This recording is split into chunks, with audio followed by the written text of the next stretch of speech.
የማደጎ ልጆች ነን። ጤና ይስጥልኝ። ዘላለም መንግስቱ ነኝ። የእግዚአብሔር ልጅነታችን ጉዳይ አልፎ አልፎ እንደገና እንደ ጉዳይ እየሆነ ይነሳል። አሁንም ሰሞኑን እየተንሳፈፈ ነውና ጥቂት ቃል በዚህ ጉዳይ ላይ ላካፍል። ከዚህ በፊት ከ4 ዓመታት በፊት አንድ የኛው አገር አሳች ራሱን ከክርስቶስ ጋር አመሳስሎና አስተካክሎ ልክ ኢየሱስ የእግዚአብሔር ልጅ እንደሆነ እኔም የእግዚአብሔር ልጅ ነኝ ብሎ አስተምሮ ነበር። ከእግዚአብሔር ልጅ ከክርስቶስ ልጅነት ጋር ትከሻ ለትከሻ የሚለካካ ሆኖ ቀርቦም ነበርና ለዚያ የጻፍኩትን አጭር ምላሽ እዚህም በመጠኑ አካትታለሁ። ልጆች መደረግ፣ ልጆች መሆን፣ እንደ ልጆች መሆን፣ ልጅነትን መቀበል ወዘተ የአዲስ ኪዳን ትምህርት ነው፣ አዲስ አይደለም። እኛ የማደጎ ወይም የጉዲፈቻ ልጆች ነን ሲባል ግራ የሚገባችሁ ይህንን አስተውሉ። ጥንት ማደጎ የተለመደና የተወደደ ተግባርና ባህል ነው። ችግረኛ ልጆችን ወላጅ ስለሌላቸው ብቻ ሳይሆን አዋቂዎችንም ወራሽ እንዲሆኑ ልጅ የማድረግ ስራ እና ስርዓት የተለመደ ነው። እነዚህ የማደጎ ልጆች ከማደጎ በኋላ ልጆች ናቸው፣ ሙሉ ልጆች። ሌሎች ልጆች እዚያ ቤተሰብ ውስጥ ቢኖሩ ባለ እኩል መብት ልጆች ናቸው።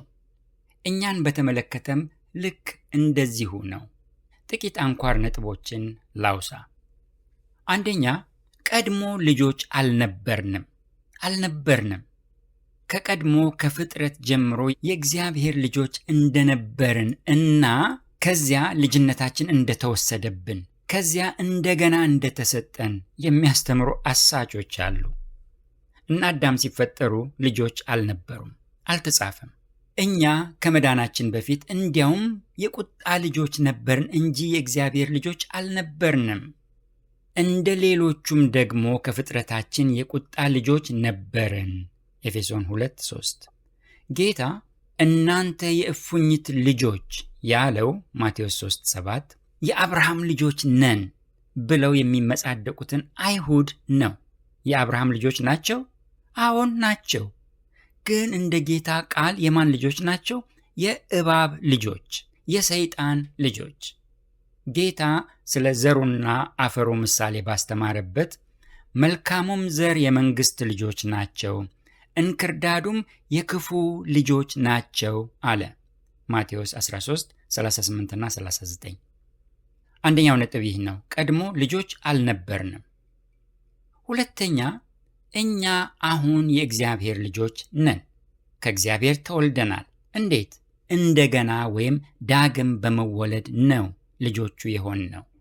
በሥጋ በመወለድ የወላጆቻችንን ዲኤንኤ እንደምንወርሰው ከእግዚአብሔር በዚያ መልክ ጌታን በመቀበል የልጅነት ሥልጣን ተሰጠን። የአካል ስላልሆነ ዲኤንኤ የሚባል ነገር የለም። ልጆች ግን ሆንን። የባህሪው ተካፋዮች ወይም ተሳታፊዎች የሆንነው ዳግም ተወልደን የእግዚአብሔር ልጆች በመሆናችን ነው። ልጆች ነን። ይህ ሁለተኛው ነጥብ ነው። ሦስተኛ፣ ልጆች የተደረግነው በስጦታና በበጎነቱ ነው። ልጆች የሆንነው ከብቃታችን ከቶም ሳይሆን ከጸጋው የተነሳ ነው። የኛ የምንለው እኔ፣ የኔ፣ በእኔ፣ ከኔ፣ ለእኔ የምንለው እንዳይኖረን በመብታችን ሳይሆን በስጦታው የተሰጠን ስልጣን ነው ልጅነት። ልጆች የሆንነው በቃሉ አማካይነት ዳግመኛ በመወለድ ነው። ቃሉን ሰማን፣ ቃሉን ተቀበልን፣ በጌታ አመንን፣ ጌታን ተቀበልነው፣ የልጅነት ስልጣንን ተቀበልን፣ ልጆች ተደረግን። አባት ልጆቹ አድርጎ ተቀበለን፣ ልጆች ሆንን። ልጅነታችን አንዳችም የሚያስመካ ምንም ነገር የለበትም። የአማርኛ ትርጉሞች፣ የመጽሐፍ ቅዱስ ትርጉሞች ጉዲፈቻ ወይም ማደጎ የሚለውን ቃል በመጽሐፍ ቅዱስ ትርጉም ውስጥ ለምን እንዳልተጠቀሙ ጠይቃ ነበር አንዲት እህት። ዛሬ ፌስቡክ ላይ ያነበብኩት ነው። ፕሮሚስ ትባላለች። ሁዮቴሲያ የሚለው የግሪክ ቃል ወይም እንደ ልጅ ተደርጎ መወሰድ፣ ልጅ መደረግ የሚለው ቃል በአዲስ ኪዳን ውስጥ ተደጋግሞ የተጻፈ ቢሆንም ለምን ይህን ሐሳብ እንዳልወሰዱት ለኔም ጥያቄ ሆኖብኝ ያውቃል። ቃሉን መጠቀም ሲችሉ ግን አልተጠቀሙትም። በቀላሉ እነሱ የወሰዱት ልጅ መደረግ ወይም ልጅ መሆን የሚለውን ሐሳብ ነው። እንደምገምተው ይህንን ቃል ያልተጠቀሙበት ምክንያት ማደጎ ወይም ጉዲፈቻ የሚለው ቃል በአገራችን የታወቀ ቢሆንም የቃሉ አሉታዊ ተጋቦትና መልክ ወይም ኔጌቲቭ ኢንፍሉዌንስ ኤንድ ኢሜጅ ይመስለኛል ይህንን ቃል እንዳይጠቀሙ ያደረጋቸው። ማደጎ ሲባል በማደጎ የተወሰደው ወይም የተወሰደችው ልጅ የቀደመ ማንነት ነዋሪ ግዙፍ ይሆንና መብትና ቤተሰባዊነቱ አይጎሉም። ደግሞ ትኩረቱ ልጁ ወይም ልጅቱ ላይ ይሆንና የወሳጁና የልጅ አድራጊው በጎነት አይጎላም። ለዚህ ይመስለኛል ቃሉን ያልተጠቀሙበት እንጂ ጉዲፈቻም ማደጎም የታወቁ ቃላት ነበሩ። ከ4 ዓመት በፊት የጻፍኩት ሐሳብ ላይ ልመለስና ያንን ሐሳብ እዚህም ላካፍል። እውነት ልጅነታችን አደናጋሪ ጉዳይ ነው ወይ? እኛ የእግዚአብሔር ልጆች የተደረግን ነን ሲባል ይሄ ልጅነታችን አደናጋሪ አከራካሪ ጉዳይ ነው? ከእግዚአብሔር ልጅ ከክርስቶስ ልጅነት ጋርስ ትከሻ የሚለካካ ነው? እሱ የእግዚአብሔር ልጅ እንደሆነ ጌታ ከዘላለም እኛም የእግዚአብሔር ልጆች እኩል ከክርስቶስ ጋር እኩያዎች ነን? መጽሐፍ ቅዱስ እኛ በጌታ የሆንን ቅዱሳን የእግዚአብሔር ልጆች መሆናችንን ምንም ሳይንተባተብ ይነግረናል። ሰዎች የእግዚአብሔር ልጆች የተባሉባቸው ብዙ ቦታዎች አሉ። የእግዚአብሔር ልጆች የተባሉባቸው ለምሳሌ አዳም የእግዚአብሔር ልጅ ተብሏል። ሉቃስ ምዕራፍ 3 ቁጥር 38 ላይ የጌታን ሰውነት ወይም ሥጋ ከአዳም ጋር ሲያመሳስለው ወይም ወደ አዳም ሲወስደው ሉቃስ ይህንን ቃል ተጠቅሟል። የእገሌ ልጅ የእገሌ ልጅ የእገሌ ልጅ እያለ ሄዶ የእግዚአብሔር ልጅ ይለዋል። ምንን እያሳየ? ክርስቶስ የእግዚአብሔር ልጅ መሆኑን እያሳየ። እስራኤል የእግዚአብሔር ልጆች ተብለዋል። ዘዳግም 14 1-2። አስታራቂዎች የእግዚአብሔር ልጆች ይባላሉ። ማቴዎስ 5:9። የትንሣኤ አካል የሚለብሱ ቅዱሳን የእግዚአብሔር ልጆች ይባላሉ። ሉቃስ 20:36። ጌታን የተቀበልን ሁላችን የእግዚአብሔር ልጆች ነን። ዮሐንስ 1:12 እና ሮሜ 8:14-17። ለተቀበሉት ሁሉ ግን በስሙ ለሚያምኑት ለእነርሱ የእግዚአብሔር ልጆች የሆኑ ዘንድ ሥልጣንን ሰጣቸው። በእግዚአብሔር መንፈስ የሚመሩ ሁሉ እነዚህ የእግዚአብሔር ልጆች ናቸው። ይህንን ይናገራል የእግዚአብሔር ቃል። ጳውሎስም ዮሐንስም ጥቅሶች መዘርዘር እስከማያስፈልግ ስለኛ የእግዚአብሔር ልጅነት በስፋት ጽፈዋል። የእግዚአብሔር ልጆች ነን፣ ይህ ግልጽ ነው። ግን የእግዚአብሔር ልጆች የሆንነው በተፈጥሯችን ወይም በፍጥረታችን ሳይሆን እግዚአብሔር እንደ ልጆች አድርጎ ተቀብሎን ነው። ልጅነት የተሰጠን ስጦታ ነው እንጂ ከወላጆቻችን ስንወለድ በተፈጥሮ እንዳገኘነው ያለ መወለድ አይደለም። ለተቀበሉት ሁሉ ግን በስሙ ለሚያምኑት ለእነርሱ የእግዚአብሔር ልጆች የሆኑ ዘንድ ሥልጣንን ሰጣቸው ሲል ዮሐንስ 1:12 የተሰጠ ሥልጣን መሆኑ ይታያል። የተሰጠን የተቀበልነው ሥልጣን ነው። ቀድሞ እኛም አልነበርንም፣ ነገሩም አልነበረንም። እኛም ልጆች አልነበርንም፣ ሥልጣኑም አልነበረንም። ኋላ ግን ሆንን፣ ልጆች ሆንን፣ ሥልጣኑ ተሰጠን፣ ልጆች የምንሆንበት ሥልጣን ኖረን።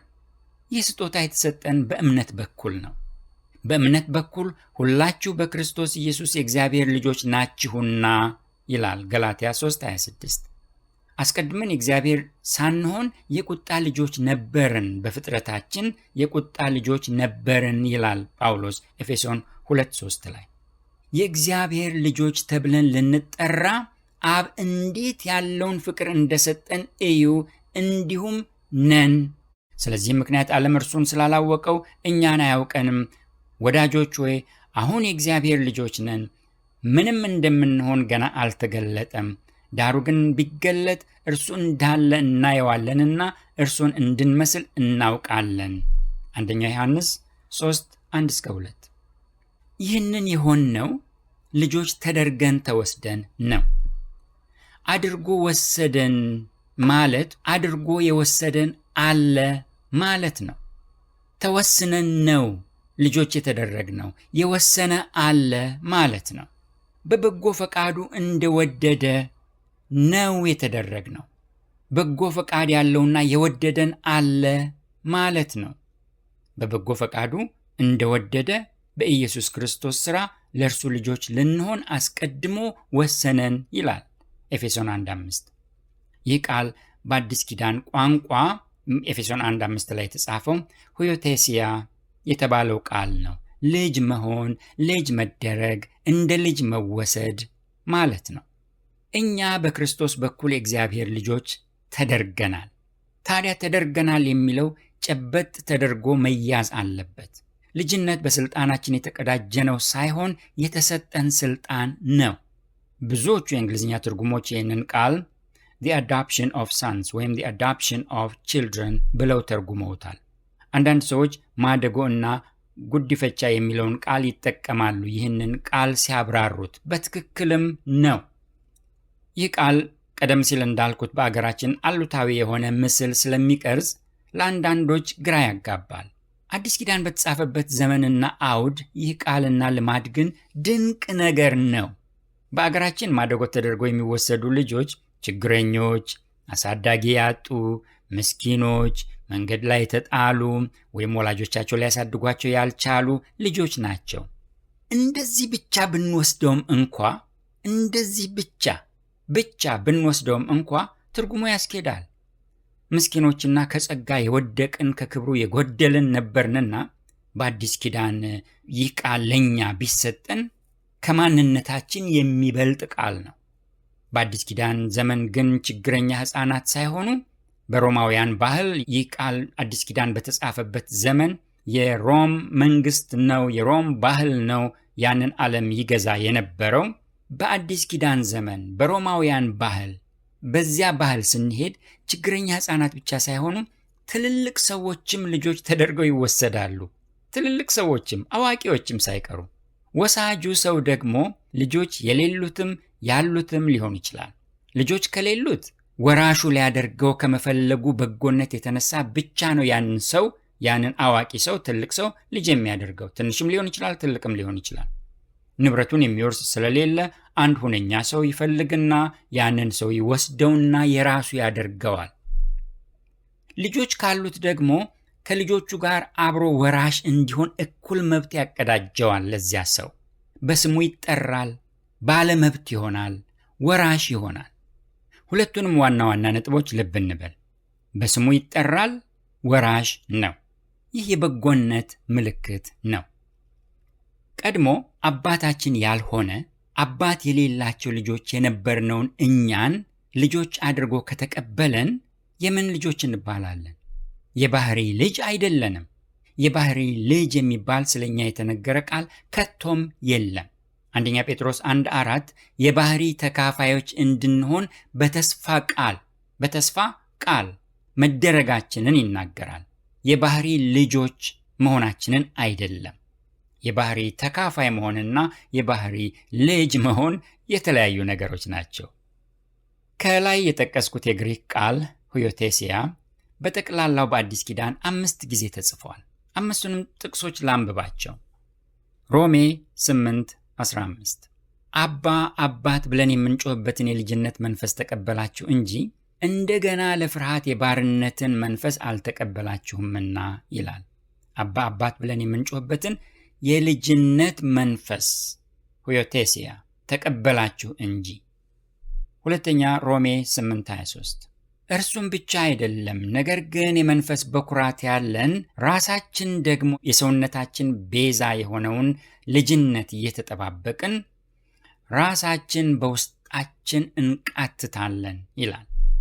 የሰውነታችን ቤዛ የሆነውን ልጅነት እየተጠባበቅን፣ ልጅነት የሚለው ቃል ነው ሁዮቴሲያ። ሶስተኛ ሮሜ 9:4 እነርሱ እስራኤላውያን ናቸውና ልጅነትና ክብር፣ ኪዳንም፣ የሕግም መሰጠት፣ የመቅደስም ሥርዓት፣ የተስፋውም ቃላት ለእነርሱ ናቸውና ይላል። እነሱ እስራኤላውያን ናቸውና ልጅነትና ክብር፣ ልጅነትና የሚለው ቃል ነው ያ ቃል።